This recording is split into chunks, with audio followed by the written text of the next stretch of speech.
Alright, so this is going to be another movie review. This one's called Pfink, Boo Boo, 1966. It's supposed to be Pfink and Boo Boo, but they ran out of typing characters.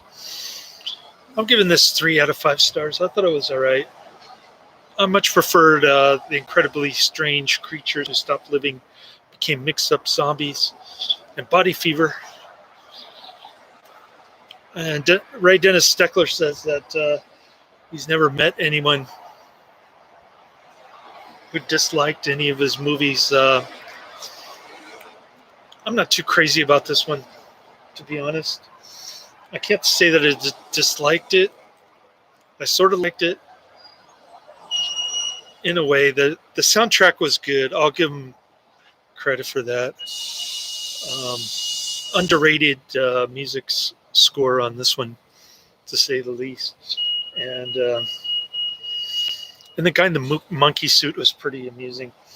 But other than that, it's pretty lame ripoff on the old Batman serial from 1941. When he was 5 or 6 years old, he snuck out to watch Batman serials at the movie theater. He didn't even know how to cross the street. And he goes into long detail about his movie fascination, fetish, if you will, and the people that he worked with over the years, the famous people that he met in Hollywood, that sort of thing. It's all in the bonus feature. It goes on for over an hour. He just babbles and goes off on tangents. And it's quite lengthy on this disc. When I got the disc 12 years ago, it would just freeze up on my DVD player. This time I played the bonus features first. I reordered it 12 years later thinking that I could get all the way through it, and I did, finally. Because halfway through last time it would just freeze up. And it was right at the. I remember the scene clearly. It was the scene where Pfink and Boo Boo are driving around in their little BMW sidecar dealio.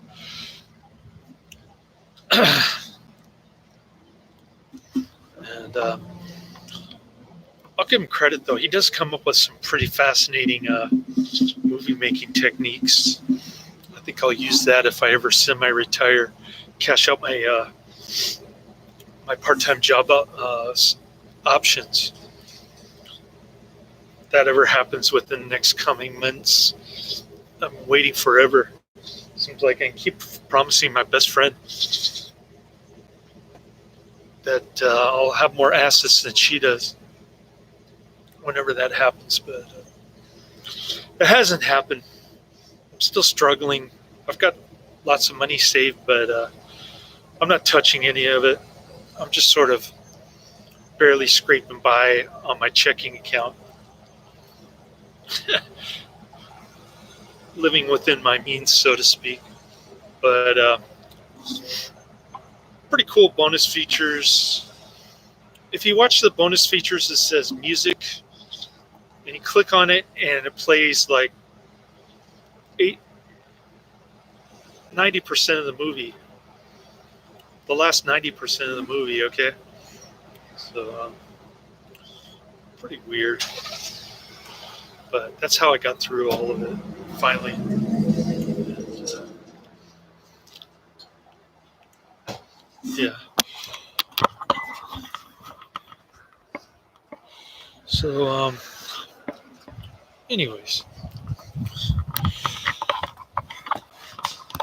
Let's talk about the movie. Okay, so Carolyn Brandt is getting called by these thugs who choke this lady, took her purse, and it's got some pretty cool surf music at the beginning, and then goes to this rape scene where this lady's getting choked with a chain. She gets her purse stolen. And And Carolyn Brandt is getting harassed on the phone by this guy. He just randomly picks her name in the phone book. I don't know how he got her address or her boyfriend's number, but anyway, they kidnap Carolyn Brandt.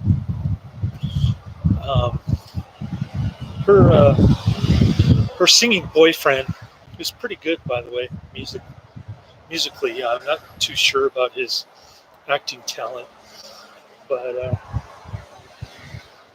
he turns into Pfink, who's Ray Dennis Steckler says they got the blue ski mask for Pfink from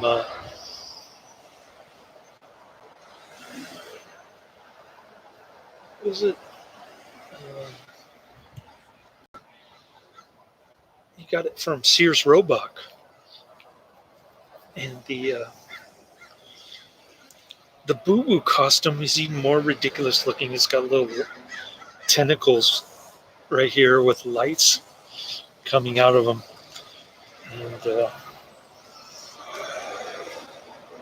pretty corny, a little bit too corny for me, I think.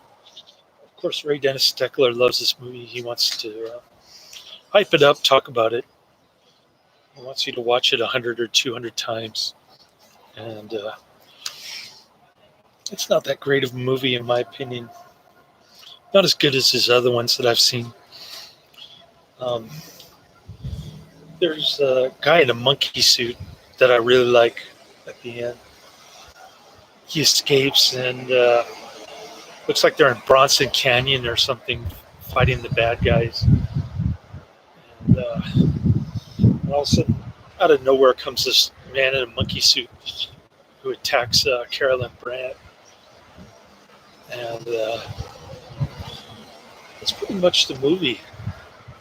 I mean, there's not much going on. It's pretty tame imitation of the Batman serial. I think I like the Batman serial better than this, just because of the cheapness. Didn't have much camp value to me. I just thought it was a little too silly for me.